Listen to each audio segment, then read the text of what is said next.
while in uniform or in civilian clothing on duty unless otherwise specified. Female hairstyles may not be eccentric or faddish. Okay, they obviously see this as a fad. And then in another article, they say they get these regulations, they updated these regulations from women of the superior officers, like high up women who are observing these other women and writing down notes and saying, no, this needs to be the regulation, this needs to be changed, this needs to stay, or whatever. And if you Google women who are in power, their hair is straight and their hair is short. Any woman who is in power, 9 times out of 10, there's always anomalies. Their hair is straight and their hair is short. Hillary Clinton, the CEO, just Google the top 10 CEOs of Fortune 500 companies. I guarantee you won't see a curly hair, long haired person. I guarantee you won't see a curly haired shoulder length along, and if it is, it's only one. And like I said, there's always anomalies, but the going standard is short and it's straight. So women who go natural, that's against the grain. So naturally you're going to have some opposition from female officers who are high up, who are observing you, whose protocol is this, and you're going this way. Yes, they're gonna have something to say about that. So, this is the reason why the regulation came down. Okay, so female hairstyles may not be eccentric or faddish and will present a conservative, which is the status quo, which is what I just said, professional appearance. For the purpose of regulation, female hairstyles are organized into 3 basic categories: short length, medium length, and long length. Okay, and it also goes into length, but this is this, and I'm going to go down to part D. So I'm at page 5 of AR 670-1. Additional hairstyles: faddish exaggeration styles to include shaved portions of the scalp and neckline designed to cut into the hair. Unsecured ponytails and unbalanced or lopsided hairstyles are prohibited. Hairs will be styled as to not to interfere with the proper wear of uniform and headgear, because it's all about your headgear or whatever. Headgear must fit snugly comfortable around the largest part of the head without bulging or distortion from intended shape, or headgear without excessive gaps. When headgear is worn, headgear should not protrude in distinct angles from the edges. Headgear would not be worn in a manner which is prohibited. And then this is, okay, here we go. Examples of hairstyles considered to be faddish or exaggerated and thus not authorized for the while in uniform or in civilian clothes on duty. So basically while you are in the army, right? Included but are not limited to locks, twists, not including French roll, twists, or cornrows, which I don't understand. Because if your hair, okay, a cornrow, right? Oh snap. A cornrow or a twist to the head is nothing but a French roll inverted. So what's the point? What's the difference? And then you have, this lady right here, she has 3 cornrows, right? You said, well, you shouldn't have more than 2, but then you allow braided cornrows as long as they're conservative. Well, that's kind of relative. What is considered conservative?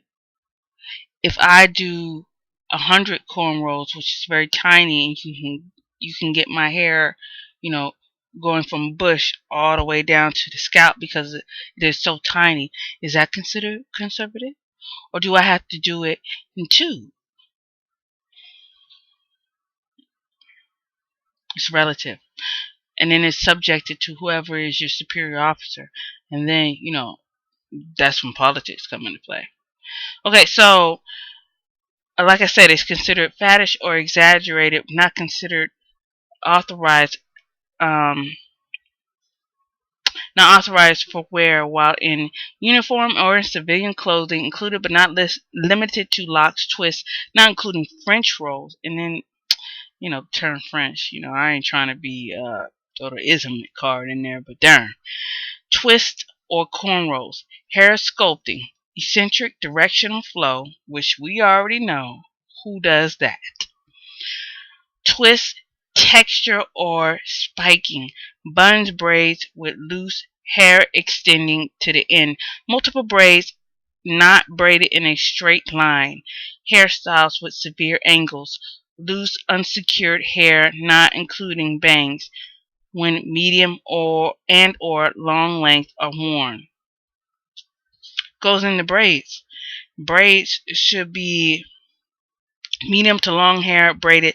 Multiple braiding, defined as two or more braids, is authorized when worn with multiple braids. Will be uniform dimensional, small in diameter, approximately 1/4 inch. Show no more than 1/8 of an inch of the scalp between the braids. Must be tightly interwoven to present a neat, professional, and well-groomed appearance. Form material, for example, beads and decorated items, will not be braided into the hair. Braids must continue to the end of the hair in one direction in a straight line and can be worn loose per medium hair length guidelines or secured to the head in some manner as described for medium and long length hairstyles. Ends will be secured only by inconspicuous rubber bands. If multiple braids are worn, they must be encompass the whole head. When braids are not worn loosely and braids close to the scalp, braids must start at the front of the head. Twist. Twists are defined as twisting two distinct strands of hair around one another to create a twisted rope appearance like. Although some twists may be temporary, it can be easily untwisted, and they are unauthorized except for French twists. For real? Twists include formed against the scalp or worn in a free hanging style. Dreadlocks, we already know, are not allowed. Cornrows are allowed as long as they are small in diameter, approximately 1/4 of an inch, show no more than 1/8 of an inch of the scalp. Hair extensions are allowed and must have the same general appearance. Wait a minute now. So you can wear hair extensions, wigs, but you can't wear your hair. Why?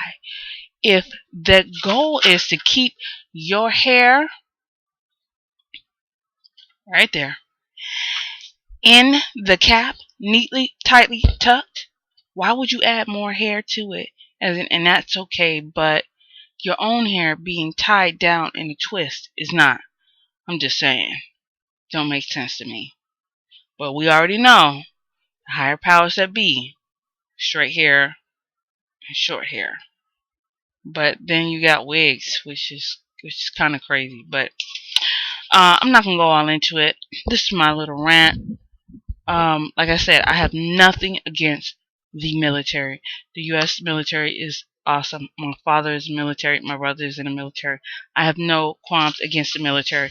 This is just to say that I express how I feel about women in the military who are going through this, trying to go natural, but yet you have this block right here being adverse to you going natural.